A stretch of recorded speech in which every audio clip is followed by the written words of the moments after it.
નમસ્કાર. જગતના તાત અન્નદાતા એવા ખેડૂતોને નમસ્કાર સાથે નમન કરું છું. વાલા ખેડૂત ભાઈઓ, આ રાજ્યની માનનીય ભૂપેન્દ્રભાઈ પટેલ સાહેબની ભારતીય જનતા પાર્ટીની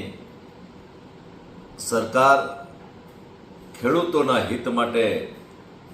કાયમી ચિંતા કરતી હોય છે, ત્યારે આજે માનનીય મુખ્યમંત્રી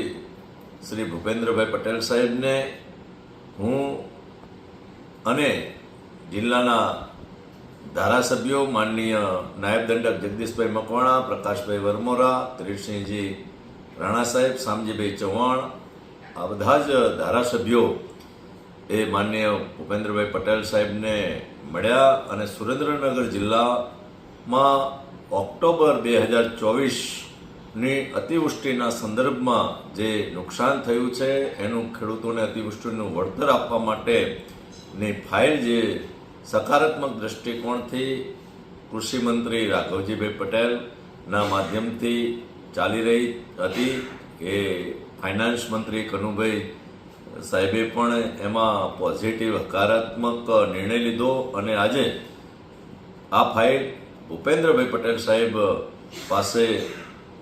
એમના સીએમઓમાં હતી. ત્યારે માનનીય મુખ્યમંત્રીશ્રીને અમે રજૂઆત કરી કે ઓક્ટોબર 2024નું અતિવૃષ્ટિનું નુકસાન જે ખેડૂતોને છે એનું વળતર સાહેબ ચૂકવવું જ જોઈએ. અને ત્યારે અમારી આ વાતને માનનીય મુખ્યમંત્રીશ્રીએ સ્વીકારી અને અમને ખાતરી આપી કે સાંજ સુધીમાં તમને હું એ ફાઇલની અંદર સહી કરી અને મેસેજ કરું છું. અને આજે આનંદ સાથે કહેવું પડે કે એ ફાઇલની અંદર માનનીય મુખ્યમંત્રીશ્રીએ મંજૂરીની મોહર મારી દીધી છે. આગામી 1-2 દિવસની અંદર કૃષિ વિભાગ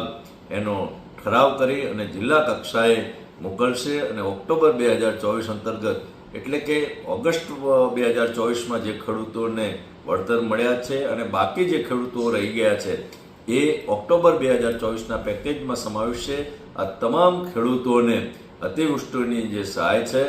એ ટૂંક જ સમયમાં 1-2 દિવસની અંદર જ એનો ઠરાવ થઈ જશે અને જિલ્લા કક્ષાએથી જે સાધનિક કાગળો અને જે ડોક્યુમેન્ટ્સ વેરિફિકેશન કરવાનું થતું હશે એ કરી અને દરેકના ખાતામાં જે બાકી રહ્યા છે એ તમામના ખેડૂતના ખાતામાં અતિવૃષ્ટિનું વળતર મળવામાં છે. અને ત્યારે ખાસ કરી માનનીય મુખ્યમંત્રી શ્રી ભૂપેન્દ્રભાઈ પટેલ સાહેબનો હું ધારાસભ્ય તરીકે એક દસાડા વિધાનસભા ક્ષેત્રની અંદર પણ અનેક ખેડૂતો એ આ વળતર વિના બાકી રહી ગયા હતા, એમના વતી એ માનનીય મુખ્યમંત્રી શ્રી ભૂપેન્દ્રભાઈ પટેલ સાહેબનો આભાર માનું છું. નાણામંત્રી કનુભાઈ સાહેબ તેમજ કૃષિમંત્રી માનનીય રાઘવજીભાઈ પટેલ સાહેબનો આ તકે આભાર માનું છું. અને જે ખેડૂતો બાકી રહી ગયા છે આ વળતર વિના, એ તમામ